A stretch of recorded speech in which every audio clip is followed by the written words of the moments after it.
Chipped ham and football. That's what Pittsburgh does. What's up, everybody? Welcome back to another episode of the show. Brian Batko here from the Pittsburgh Post-Gazette with you as always on this podcast from the PG Podcast Network. But today joined by my coworker, colleague, Adam Bittner, because we're going to do a little bit of a free agent reset for the Steelers. Let's be honest, there's not much going on right now in the Steelers world. The free agents who are already in the fold have been signed, sealed, and delivered. Most of them became official on Monday, actually, with the Steelers announcing them. It's pre-draft visit season. Chris Carter, Ray Fittipaldo, and I and Adam at times will be going through a lot of that on the Monday, Wednesday, Friday shows, the mock draft tracker shows on Saturday. Make sure you're checking that out. So we're just going to kind of level up, take a step back, reset a little bit today. Is that right, Adam?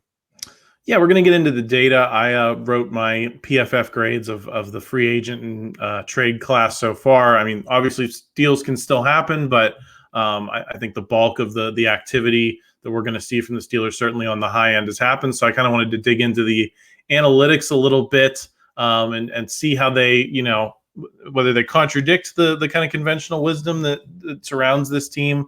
Or whether they reaffirm it. That's why I love doing these PFF grades. People complain about PFF a lot, Brian, because it doesn't, confirm their bias a lot of times. And they think for that reason that the PFF is, garbage or the methodology is bad. I don't agree with Pro Football Focus all the time either, Brian. But I do like it as a means of let's talk about this. Let's dig into it. This is what the data says. This is what our eyes say. I think that's where a lot of great conversations can be had. So that's kind of why I wanted to delve into it during this relatively slow week here in Pittsburgh sports. Yeah. So we'll add some context to that. And you're right, Adam. There probably will be some more deals, but not of the blockbuster variety, most likely. But just for reference, last year in April, the Steelers signed, I want to say 3 additional players, but they were like Miles Boykin, Armon Watts, and Tanner Muse. So one of those guys didn't even end up making the final 53. So you might see some NFL caliber players still added between now and the draft. But yeah, for the most part, the heavy lifting has been done by Omar Khan and company. So we might as well circle back on some of those guys and, add a little bit of, insight or scratch some itches that we haven't yet with those. First of all, though, the show brought to you, as always, by Pella. No better place to get new windows and doors installed in your home than Pella, who can help you save on energy costs year-round. Schedule a free in-home consultation with your local Pella windows and doors to find the right product for your home and your budget. Give them a call at 866-593-1560 to discuss your project further. That's 866-593-1560 to get started planning on your new windows and doors installation with Pella Windows and Doors of Pittsburgh. All right, Adam, well, where do you want to start? You want to start with Russell Wilson? I mean, he's the first domino that fell in this free agency class, and all we're really getting out of him since his introductory presser on the South Side has been a lot of workout videos, a lot of pro Steelers propaganda, and, people sort of popping up every now and again to give their thoughts, positive or negative, on the Russell Wilson signing. What sort of new light bulbs, if any, have gone off in your head about him? Yeah, I got a lot of questions about him during Easter family, friends, activities. Oh, man, the Steelers are so much better at quarterback now. And I think the 26 touchdown passes is a stat that gets brought up all the time. And how much better that is than what the Steelers were getting from Kenny Pickett. Oh, he must be a big statistical upgrade. Digging into some of the other stats with PFF, I really don't know that that's the case. And that's not to say that Russell Wilson can't be a better fit here, can't play better than he did in Denver. But if you're using the Denver, what he did in Denver last season as a baseline, very similar to Kenny Pickett in a lot of ways. His passing grade ranked 21st among quarterbacks with at least 200 attempts last season. Kenny Pickett was 23rd. I think there was only about 4 points of grade difference between them there. And the downfield, ineffectiveness downfield seemed to be the thing that stood out to me the most of why are they similar, these two guys, even though Russell Wilson seems to be, making more plays with that higher touchdown total. The adjusted depth of target, which I've always, it's not a be all end all of how good a quarterback is throwing down the field, but it is a good indicator of how often are they looking downfield on average and how far downfield. And his was very similar to Kenny Pickett's. Again, it was 7.8 yards per attempt. Kenny Pickett's was just 7.5. Both of them were toward the bottom of the league. So a lot of similarities there between the two. One thing Kenny Pickett I don't think has gotten a ton of credit for here on the way out is that he only had 7 turnover-worthy plays all of last season. Russell Wilson had 17, so not a whole lot of downfield explosiveness, and adding a level of risk with the turnovers, that's noteworthy, I think. Russell Wilson was probably a little bit better with big-time throws, which PFF grades as the best plays thrown across football in a given week. They credit that as a big-time throw. Russell Wilson had 27. Kenny Pickett only had 13. So in that respect, he was pretty, made some solid throws, but it didn't result in a ton of downfield explosiveness again. So I think there might have to be a expectation adjustment, statistically, if Russell Wilson is a similar player. Now, can Arthur Smith unlock things? Can he make him make that statistical profile look a little bit different? Absolutely. But I also look at the Steelers receivers as we sit here today. Other than George Pickens, is there anyone that you're looking at, you're saying that's going to bump Russell Wilson's, adjusted depth of target up substantially? And I don't see that. So not kind of trying to come down on Russell Wilson here, just pointing out that I don't know that all of the analytics kind of reinforce this narrative that's starting to form that he has been a significantly statistically better quarterback than Kenny Pickett. Yeah, and I guess that's sort of the reductive take on Arthur Smith, Russell Wilson marriage. It's going to be run the ball, bomb it deep. Maybe he can still do that with George Pickens running down one sideline and, take your pick, Quez Watkins, Calvin Austin the third, or rookie receiver X running down the other sideline. I mean, that's, that's part of why you're seeing some people believe in the Wilson experiment, and why you're also seeing respected minds, not just online trolls, saying they think Justin Fields is actually going to win this job before long here in Pittsburgh. And speaking of Fields, Adam, he's somebody else who, we talk about these turnover-worthy plays and that statistic from PFF. I mean, there's some subjectivity involved with that, but also, Justin Fields just a little bit more carefree with the ball. And, part of that's baked into somebody who's willing and able to run a lot is you're going to be in position to potentially put the ball on the ground, get it poked out, punched out from oncoming defenders. But that's been part of his story 3 years in with the Bears. And it is sort of, difficult, I guess, to marry some of the advanced analytics and stats and the upside that portends with the win-loss record, which just is not very good for Fields. And what did you kind of dig into when it comes to his advanced statistical profile, if you're trying to find some of the good, some of the bad, or just make sense of all of it, his up and down time in Chicago? Yeah, believe it or not, I'm not super concerned about the turnover-worthy plays. He actually had one less than Russell Wilson last year. He had 16. So, in that regard, there's not a whole lot of difference between them if you're using 2023 as your foundation. The quarterback he is now, not the quarterback he was as a rookie. For me, the thing with Fields is he does have what Russell Wilson didn't, which is his adjusted depth of target is 8.8 yards last season. That put him toward, I believe it was in the top 10 of quarterbacks league-wide. That's a very solid number. He is seeing downfield. The problem with him is the efficiency, right? He's not making the throws as consistently as you'd like him to. His adjusted completion percentage was 74.4. That ranks 22nd. And if just for background on that stat, that's factoring out drops. So if if you throw a catchable ball, your receiver drops it, it counts as an incompletion in the normal statistics. But what PFF will do is say, we're going to credit you as a completion there, as a truer indicator of your accuracy here. And so you don't get blamed for, the drops your receivers are committing. But his big time throws, he only had 21. He ranked 18th among passers with 200 attempts.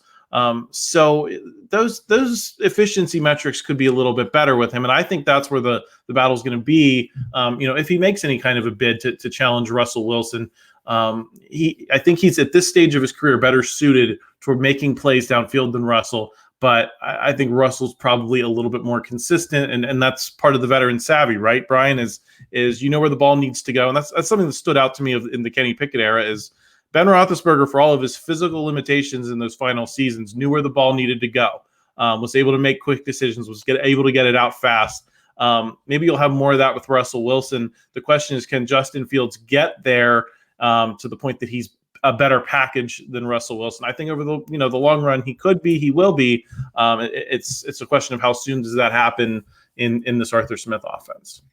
Yeah, and that's sort of why I've been a little bit skeptical or hesitant about the idea of this training camp competition between these two. Is they're both guys who can extend plays and scramble, and obviously Fields at this point in his career more of a threat to actually take off downfield with the ball in his hands, but you don't really get those opportunities often in the controlled setting of a Latrobe practice. Now, will you see it in preseason? Potentially, but how much do you risk playing a guy like Russell Wilson in exhibitions? How much are those guys going to sort of show off their true skill set in a game that doesn't matter? So, I mean, that's, those are things that any coach has to manage. But, that's why I think when you hear things like Russell Wilson is being in pole position, that might be a little bit of an undersell for what he's actually going to be in terms of this competition going into next season.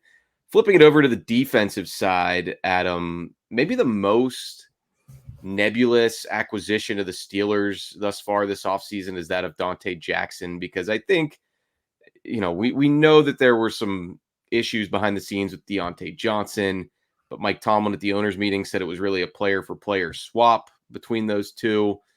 Aside from the similarities in their names, I'm going to assume that the similarities in their metrics from last season are few and far between, because at least from the outside world, the people who watch football like a hawk, the diehard media types out there, Diontae Johnson is somebody who's actually better than his statistical numbers indicate, and Dante Jackson somebody who's maybe lost a step more than the production would tell you. Yeah, I think nebulous is a great description there, Brian, because when I dug into the numbers, you and I on a lot of shows have talked about Joey Porter and how he's potentially going to be a number one shutdown corner in the National Football League. Guess who had the exact same PFF score on the total last season as Joey Porter Jr.? It was Donte Jackson. The exact number was 64.3. Now, how they got there was pretty different.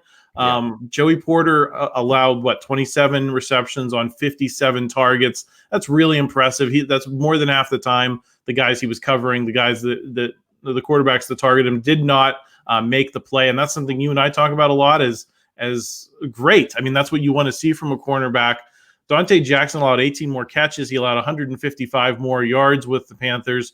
Where I think Joey Porter is getting knocked in the analytics a lot is he allowed 15 yards per catch when he was targeted. So, often guarding another team's best receiver, though, which right. I think is worth noting. Right. And I agree with you. I think that these PFF analytics definitely are underselling what Joey Porter brought to the Steelers defense. They say he's like the 101st best cornerback in the league. I don't agree with that at all. I guess I would more say that I think you and I kind of don't really look at Donte Jackson as maybe a serious player at cornerback. And I think he was a little bit, more consistent than maybe he's given credit for. And that's the takeaway I'm getting from the data is, was he as good as Joey Porter Jr. in your own eyes mind? I don't think so. But, he didn't allow as many big plays. And I think he could maybe fit in that number 2 cornerback role decently. With a guy like Joey Porter across the field from him, and getting off that Panthers defense. So I'm going to be very curious to see, just because you're right. You have 2 guys that I think have very different levels of respect within the Steelers fan base, within the media, but they have the exact same score. Why is that, and how is that going to play out? I think that's going to be kind of a dark horse storyline for us to follow going into the season. Yeah, I mean, I think part of it too is Joey Porter Jr. is a rookie. He's an ascending player. He was learning on the job for the most part, whereas somebody at Donte Jackson's age and experience level, you'd hope they'd be a little bit more settled in, and you'd want to see them playing at a consistent level more so than you'd expect out of a 22-year-old who's never done it in the NFL. In layman's terms, one guy's on the way up, the other guy, you have to wonder, is he on the way down in the NFL at this point? But I just think over the years we've seen, especially in recent years, Steelers cornerback usage, whether it's a young player or a vet, If you're a certain body type and skill level, you're going to have a chance to maybe play inside or maybe play outside, depending on how the personnel falls around you. Cam Sutton being a great example of that. Patrick Peterson didn't end up doing much in the slot, but we know he had to rotate over to safety at various points. So I think depending on who they draft and depending on the health of somebody like Corey Trice Jr. and the development of somebody like Darius Rush, maybe Dante Jackson can kick into the slot, and you'll figure out a way to get your best three corners out there 75% of the time. But yeah, I think he can be a decent player. I think that's my takeaway is no, I don't think him and Joey Porter Jr. are at the same level even now, even given all the flaws that may have been in Joey Porter's game as a rookie. But this, we're not talking about that. We're talking about did you get something for Deontay Johnson? Maybe you didn't get commensurate value. You just wanted to get him out of here. But listen, I think he could be useful, and that's kind of my takeaway there. Right. And I don't think that there's a huge drop. I think I wrote this in my mailbag a couple of weeks ago. Not a huge drop off, I don't think, from Patrick Peterson to Dante Jackson, if any. I mean, they showed you what they thought of Patrick Peterson's body of work in 2023 by parting ways with him and saving some money against the salary cap. We'll see if he finds his way back here at some point if the free agent market is cold. It was not cold for Patrick Queen at inside linebacker. Got the biggest deal of any player at his position. Let's finish up, Adam, by talking about him and DeShon Elliott, the two former Ravens, albeit Elliott had a couple stints with the Lions and the Dolphins in between. But I think these are two good additions. They feel like two Ravens-esque, infusions of toughness and talent to the middle of the defense. And I think they're going to allow the back end for the Steelers to play at a consistent level and maybe get the most out of guys like Minkah Fitzpatrick and, the D linemen in front of them when we know that position is, good on depth, but maybe lacking a little bit right now in terms of top end talent. Yeah, I'll start with Elliott first because there's a little more to chew on with Patrick Queen. The blinking green light that you see in Elliott's profile is how good he was against the run. His grade was 83.5 in that category. That ranked 9th among safeties. And to me, it's not a question of, is DeShon Elliott going to make you better against the run? It's what he gives the ability for Minkah Fitzpatrick to do. And so many times we get on these podcasts. A lot of times I'll be talking with Paul Zeiss after a game on our live streams about how, man, Minkah Fitzpatrick just didn't make any big plays today. He does not look like the guy we saw in 2019 when the Steelers acquired him. And that's often the answer is because he has to step up and run defense. That's not what he's best at. That doesn't, make best use of his talents. And you see that reflected oftentimes in his PFF score is whenever he has to play and step up more and make plays that the linebackers are not, his grade goes down. So I think DeShon Elliott gives you the ability to put a competent safety on the field. He's not great. I mean, most of his other statistics are pretty mediocre, maybe even on the below average side, but he's a decent safety. But if he's on the field with Minkah Fitzpatrick, what can Minkah Fitzpatrick do? So that's something I'm going to be watching. And I think the way that the Steelers paired those guys could work really well if you're looking at the statistical profiles. And then getting into Patrick Queen, I was very interested to see what PFF had to say about that because something I've noticed in writing about PFF scores for several years now is that the grading system just is not good to middle linebackers. A lot of position to play.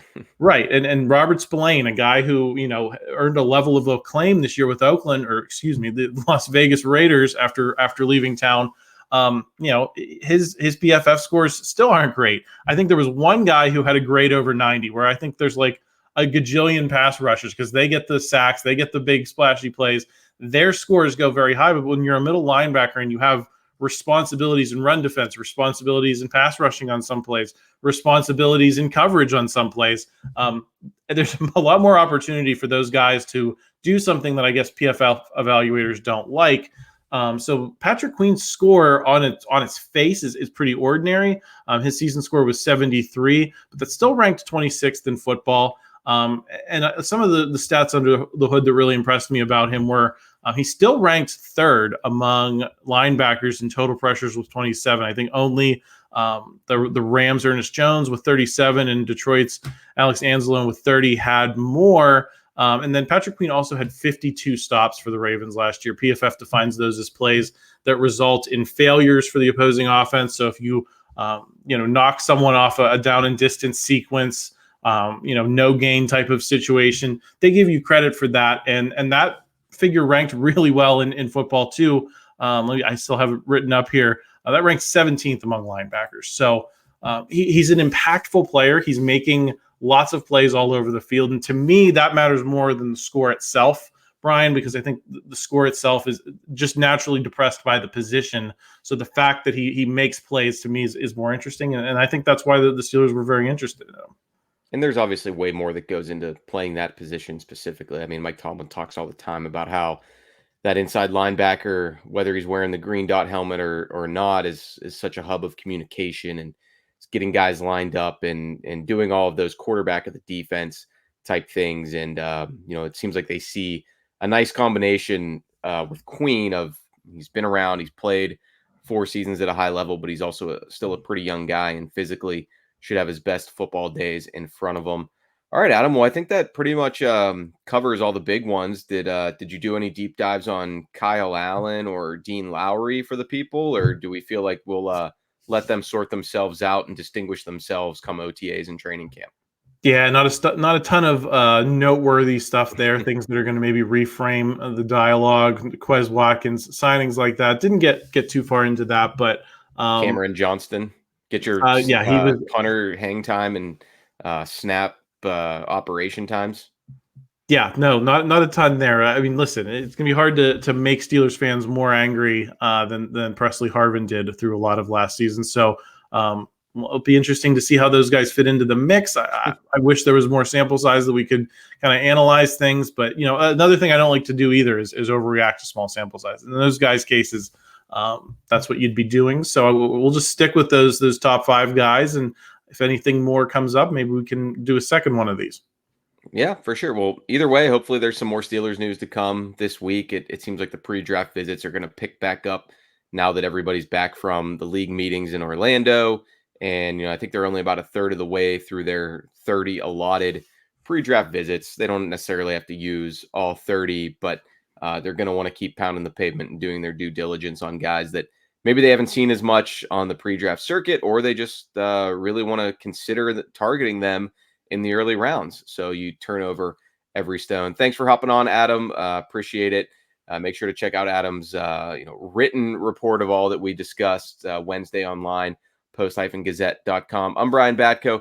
Thanks for checking us out here on the Chipped Ham and Football Show. We'll be back with another episode of the North Shore Drive Wednesday and the Paul Zeiss Show Thursday, North Shore Drive again Friday, all the usual content that you've come to expect. Appreciate you following along all offseason. Talk to you next time.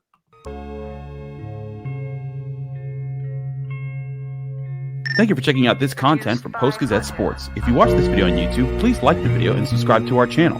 For all of the sports coverage the Post-Gazette has to offer, visit post-gazette.com.